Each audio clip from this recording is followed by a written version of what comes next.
Hello students, welcome to City Online Classes. This is Anjuli Singh and I am teaching you Banking Operation Semester 2 Unit 1 and Lecture 16. आज हम लोग क्या discuss करने वाले हैं। आज हम लोग अपना जो आरबीआई एक्ट था 1934 उसका जो हमारा चैप्टर 3 बी था, ठीक है, जो कि हम लोगों ने कल के लेक्चर में स्टार्ट किया था। काफ़ी सारी चीज़ें हम लोगों ने लास्ट लेक्चर में अपने डिस्कस की थी। आज हम लोग उसी को कंटिन्यू करने वाले हैं, जिसमें कि हमारा फर्स्ट टॉपिक है दैट इज़ पावर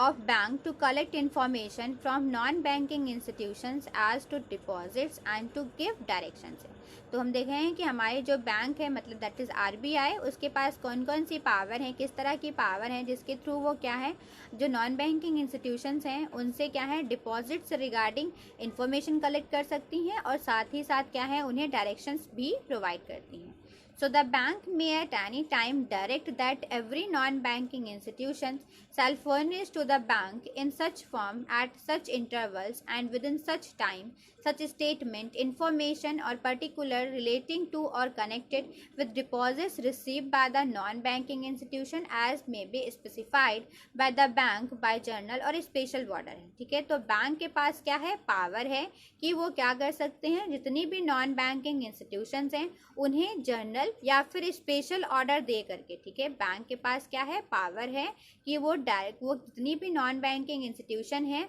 उन्हें जर्नल या फिर स्पेशल ऑर्डर दे करके एक पर्टिकुलर टाइम पीरियड के अंदर, ठीक है, जो भी वो टाइम पीरियड डिसाइड करेंगे एंड जो भी फॉर्म वो डिसाइड करेंगे उस फॉर्म में एंड उस पर्टिकुलर टाइम पीरियड में उन नॉन बैंकिंग इंस्टीट्यूशंस को क्या करना पड़ेगा, डिपॉजिट से रिलेटेड, ठीक है, डिपॉजिट से रिलेटेड जितनी भी इंफॉर्मेशन होंगी वो सारी की सारी क्या करनी पड़ेगी, बैंक को फर्निश करनी पड़ेगी। ठीक है, वो सारी की सारी क्या करनी पड़ेगी, बैंक को फर्निश करनी पड़ेगी। तो ऐसे डायरेक्शन जो है वो कौन है, आपके जो आरबीआई है वो दे सकते हैं, किसको, नॉन बैंकिंग इंस्टीट्यूशंस को। So without prejudice to the generality of the power vested in the bank under subsection 1, the statement, information or particulars to be furnished under subsection 1 may relate to all or any of the following matters। तो जो आपकी जो information है जो वो deposit से regarding वो मांगते हैं वो क्या है, कुछ फॉलोइंग मैटर्स हैं जिनसे रिलेटेड वो इन्फॉर्मेशन क्या कर सकते हैं, कलेक्ट कर सकते हैं। तो वो क्या है, किस रिलेटेड इन्फॉर्मेशन कलेक्ट कर सकते हैं, namely the amount of deposit. ठीक है, तो वो क्या है, जो डिपॉजिट का अमाउंट क्या है इसके रिगार्डिंग इन्फॉर्मेशन कलेक्ट कर सकते हैं। वो नॉन बैंकिंग इंस्टीट्यूशन से पूछ सकते हैं कि किस अमाउंट में, कितने अमाउंट में डिपॉजिट उन्होंने कलेक्ट किया है and the purpose and period for which है। ठीक है, और ये भी है कि वो किस पर्पज़ के लिए डिपॉजिट कलेक्ट किया है एंड कितने टाइम पीरियड के लिए कलेक्ट किया है, इसके regarding information and the rates of interest and other terms and conditions on which they are received है। ठीक है, और उन डिपॉजिट्स को उन्होंने किस टर्म्स एंड कंडीशंस एंड कौन सा रेट ऑफ इंटरेस्ट है, कितना रेट ऑफ इंटरेस्ट वो प्रोवाइड कर रहे हैं। ठीक है, किस ये सारी चीज़ें जितनी भी रिलेटेड, मतलब कुल मिला के अगर हम देखें तो क्या है, आपके जो डिपॉजिट्स हैं, ठीक है, डिपॉजिट से रिलेटेड जितनी भी कंडीशंस हैं, जितनी भी रूल्स हैं, जितनी भी रेगुलेशंस हैं, मतलब उससे रिगार्डिंग जितनी भी इंफॉर्मेशन है वो सारी की सारी इंफॉर्मेशन क्या है, जो आरबीआई है वो कलेक्ट कर सकता है, किससे, बैंक से, उनसे वो मांग सकता है। So the bank may, if considered necessary in the public interest, so to give directions to non-banking institution either generally or to any non-banking institutions or group or non-banking institution in particular in respect of any matters relating to or connected with the receipt of deposits, including the rate of interest deposits and the periods for which deposit may be received है। तो अगर bank को कभी भी necessary लगता है, किसी भी टाइम पीरियड पे उन्हें वो ज़रूरी लगता है, आवश्यक लगता है कि हाँ ये इन्फॉर्मेशन क्या है वो पब्लिक के जो है, पब्लिक के हेल्थ के लिए अच्छी है, ठीक है, पब्लिक के लिए बेनिफिशियल्स है, तो वो क्या है, वो नॉन बैंकिंग इंस्टीट्यूशन से वो जिस भी तरह की इन्फॉर्मेशन है डिपॉजिट से रिलेटेड वो क्या कर सकते हैं, उनसे मांग सकते हैं। तो बैंक को, नॉन बैंकिंग इंस्टीट्यूशन को क्या करना पड़ेगा, उससे रिलेटेड जितनी भी इंफॉर्मेशन होगी वो बैंक को फर्निश करनी पड़ेगी। If any non-banking institutions fails to comply with any direction given by the bank under subsection 3, the bank may prohibit the acceptance of deposits by that non-banking institution है। और अगर क्या है कोई भी नॉन बैंकिंग इंस्टीट्यूशन, ठीक है, अगर कोई भी नॉन बैंकिंग इंस्टीट्यूशन जो बैंक ने डायरेक्शन दिए हैं उसको फॉलो करने में फेल हो जाती है, ठीक है, कोई भी नॉन बैंकिंग इंस्टीट्यूशन बैंक ने जो डायरेक्शंस दिए हैं उसको फॉलो करने में फेल हो जाती है, तो वो क्या कर सकती हैं, वो पब्लिक के हित के लिए, पब्लिक के इंटरेस्ट के लिए वो क्या कर सकते हैं, जो नॉन बैंकिंग इंस्टीट्यूशंस के जो डिपॉजिट्स थे उनको क्या करते हैं, प्रोहिबिट कर सकते हैं, मतलब उनको प्रतिबंधित कर सकते हैं, किसको, नॉन बैंकिंग इंस्टीट्यूशंस को, कि अब वो क्या है किसी भी तरह का डिपॉजिट पब्लिक से एक्सेप्ट नहीं कर सकती हैं।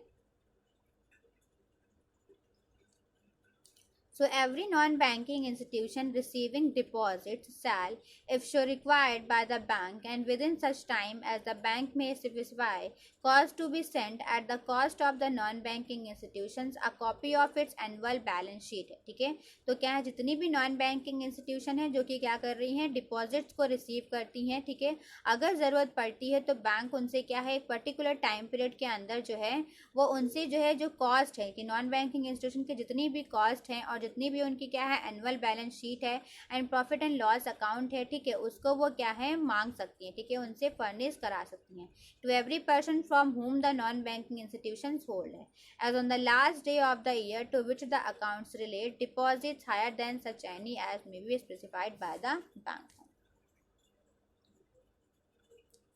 सो नेक्स्ट हम देखें तो power of bank to call for information for financial institution and to give direction. तो आपके पास जो बैंक है दैट इज आरबीआई, उसके पास क्या है, पावर है कि वो इन्फॉर्मेशन कलेक्ट भी कर सकती हैं और साथ ही साथ क्या है फाइनेंशियल इंस्टीट्यूशंस को डायरेक्शन भी दे सकती हैं। So if the bank is satisfied for the purpose of enabling it to regulate the credit system of the country to its advantage it is necessary so to do है, ठीक है, अगर bank को लगता है कि जो उनका क्रेडिट का सिस्टम है, ठीक है, जो क्रेडिट कंट्रोल करने का वो काम करती है, तो उसको कंट्रोल करने में क्या है कि ये जो इन्फॉर्मेशन है वो किसी भी तरह से हेल्प करेंगी, ठीक है, वो एडवांटेजेस होगा उनके लिए, तो वो क्या है वो ऐसा सब कुछ कर सकते जो नीचे बताया गया है। So require financial institutions either generally or any group of financial institution or financial institution in particular to furnish to the bank in such form at such intervals and within such time such statements, informations or particulars related to the business of such financial institutions as may be specified by the bank by general or special order है, ठीक है, तो जो bank है वो क्या है general या फिर स्पेशल ऑर्डर के थ्रू नॉन बैंकिंग इंस्टीट्यूशन जो भी बिजनेस कर रही होती है उससे रिलेटेड सारी इन्फॉर्मेशन एक पर्टिकुलर टाइम पीरियड के अंदर अंदर उनसे वो मांग सकती हैं, और उन्हें क्या है आपके जो नॉन बैंकिंग इंस्टीट्यूशंस होंगे उनके लिए क्या होता है कि उन्हें वो सारी इन्फॉर्मेशन उन्हें फर्निश करनी पड़ती है।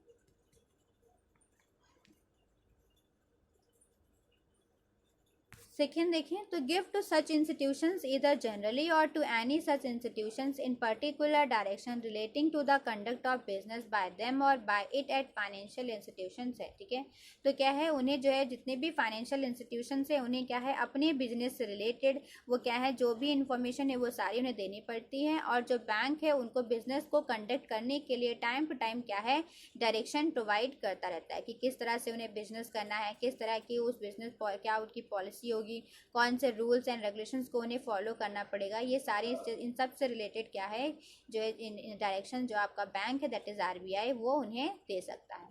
So without prejudice to the generality of the proper power vested in the bank under clause A of subsection 1, the statement, information or particulars to be furnished by a financial institution may relate to all or any of the following matters, namely the paid up capital, reserves or other liabilities, the investments, and whether in government securities or otherwise the persons to whom and the purposes and period for which finance is provided and the terms and condition including the rate of interest on which it provide, ठीक है, तो बिना अगर generally देखें तो क्या है जो आपकी बैंक है वो या तो सारे के सारे नॉन बैंकिंग इंस्टीट्यूशंस को या फिर क्या है किसी पर्टिकुलर नॉन बैंकिंग इंस्टीट्यूशंस को जो है वो क्या है बोल सकती है फर्निश करने के लिए क्या जो मैटर, जैसे कि उनकी पेड अप कैपिटल कितनी है इससे रिलेटेड इन्फॉर्मेशन, रिजर्व्स हैं, ठीक है, और उनकी लाइबिलिटीज़ कितनी है, ठीक है, कितना उन्होंने इन्वेस्ट किया है अपनी गवर्नमेंट सिक्योरिटीज़ में, अदरवाइज ये सारी चीज़ें सारी इन्फॉर्मेशन उन्हें क्या करनी पड़ती है प्रेजेंट करनी पड़ती है। उसके साथ ही उन्हें ये भी बताना पड़ता सकता है कि अगर उन्होंने किसी पर्सन को कोई फाइनेंस प्रोवाइड किया है, किसी भी तरह की फाइनेंशियल हेल्प की है, तो वो किस पर्पज़ के लिए फाइनेंशियल हेल्प की है एंड उसका पीरियड क्या है, कितने टाइम पीरियड के लिए उन्हें फाइनेंस प्रोवाइड किया है, ठीक है, रेट ऑफ इंटरेस्ट क्या चार्ज कर रहे हैं, ये सारी इन्फॉर्मेशन उन्हें क्या करनी पड़ती है, फर्निश करनी पड़ती है किसको, बैंक को.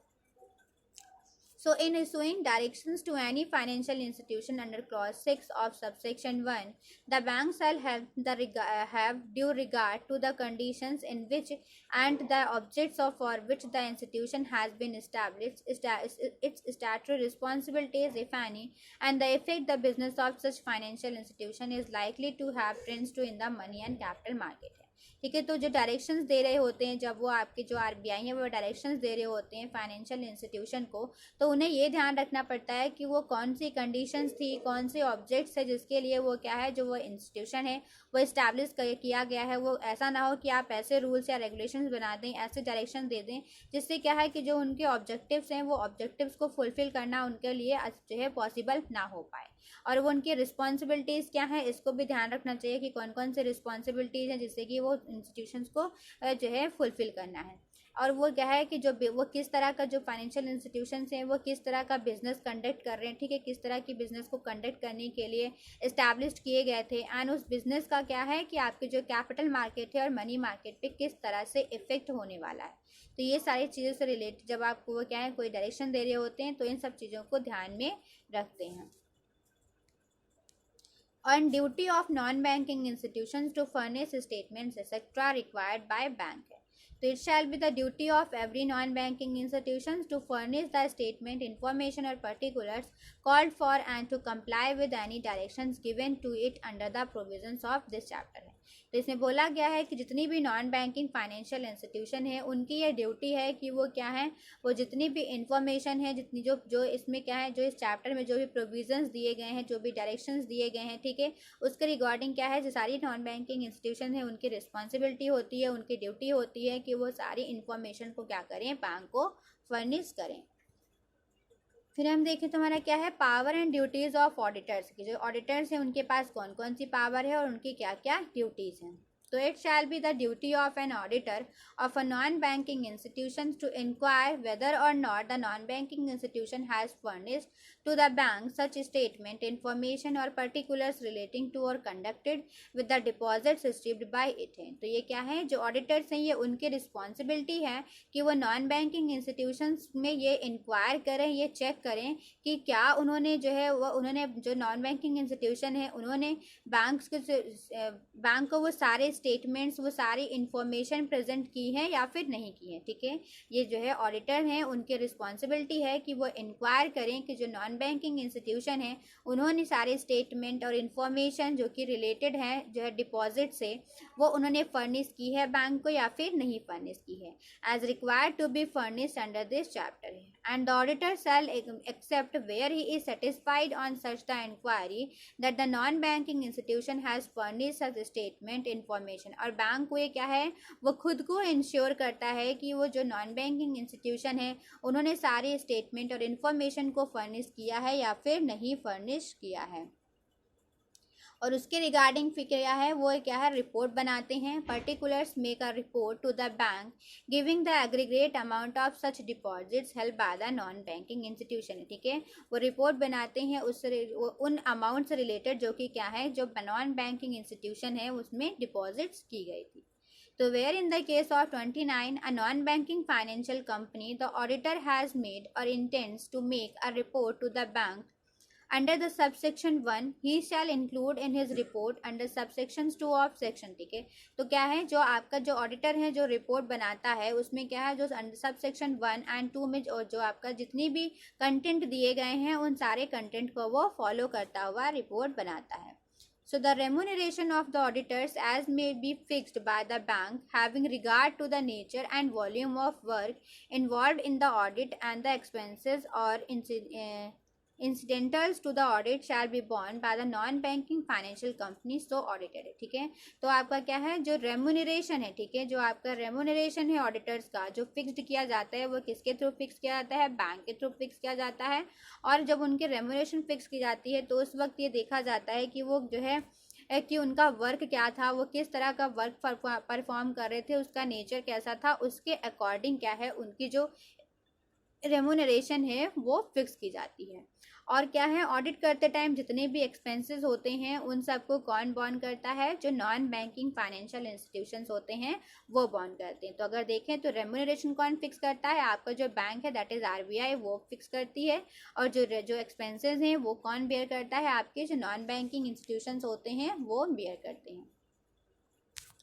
नेक्स्ट देखें तो power of bank to prohibit acceptance of deposit and alienation or assets है। तो if any non banking financial company violates the provisions of any section or fails to comply with any direction on order given by the bank under any of the provisions of this chapter, the bank may prohibit the non banking financial company for accepting any deposits है। तो अगर क्या है, जो non banking financial company है वो किसी भी तरह के जो प्रोविजंस है, जो प्रोविजंस जो बताए गए हैं इस चैप्टर में, अगर वो किसी भी तरह कोई सी भी प्रोविजन को वायलेट करती हैं, तोड़ती हैं, ठीक है, और जो डायरेक्शंस दिए जाते हैं बैंक के थ्रू अगर उन डायरेक्शन को वो फॉलो नहीं करती हैं, तो क्या है, जो बैंक है वो क्या करती है, वो प्रोहिबिट कर देती है नॉन बैंकिंग फाइनेंशियल इंस्टीट्यूशन को डिपॉजिट एक्सेप्ट करने से, ठीक है। तो वो क्या है, प्रतिबंधित कर देती है कि जितनी की जो नॉन बैंकिंग फाइनेंशियल इंस्टीट्यूशन हैं वो किसी भी तरह का डिपॉजिट एक्सेप्ट नहीं कर पाएंगी।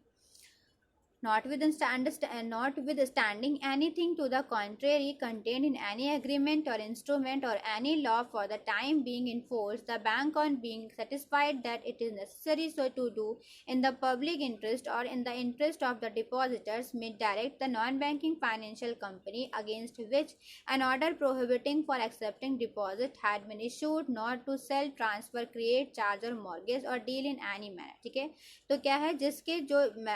दिन से ऑर्डर दिया गया था किस चीज़ का, डिपॉजिट को एक्सेप्ट ना करने का, ठीक है, जिस दिन से भी बैंक ने क्या किया था, ये ऑर्डर दिया था कि अब ये क्या है, जो इंस्टीट्यूशंस हैं वो डिपॉजिट्स को नहीं एक्सेप्ट कर सकती हैं, उस डेट से लेकर के 6 मंथ तक अगर बैंक को अगर ऐसा लगता है कि ये जो है पब्लिक के इंटरेस्ट के लिए अच्छा होगा, तो वो उन्हें क्या है, जो उनकी सिक्योरिटीज़ हैं, ठीक है, जो उनकी सिक्योरिटीज़ हैं, जो उनकी प्रॉपर्टी हैं, जो उनकी एसेट्स हैं, उसको सेल करने से, उसको ट्रांसफ़र करने से एंड किसी भी तरह का मॉर्गेज करने से क्या कर सकती हैं, प्रोहिबिट कर सकती हैं। सो आज के लेक्चर में हम लोग इतना ही रखते हैं। आई होप आप लोगों को सारी चीज़ें एंड सारे पॉइंट्स अच्छे से क्लियर हो गए होंगे। Thank you.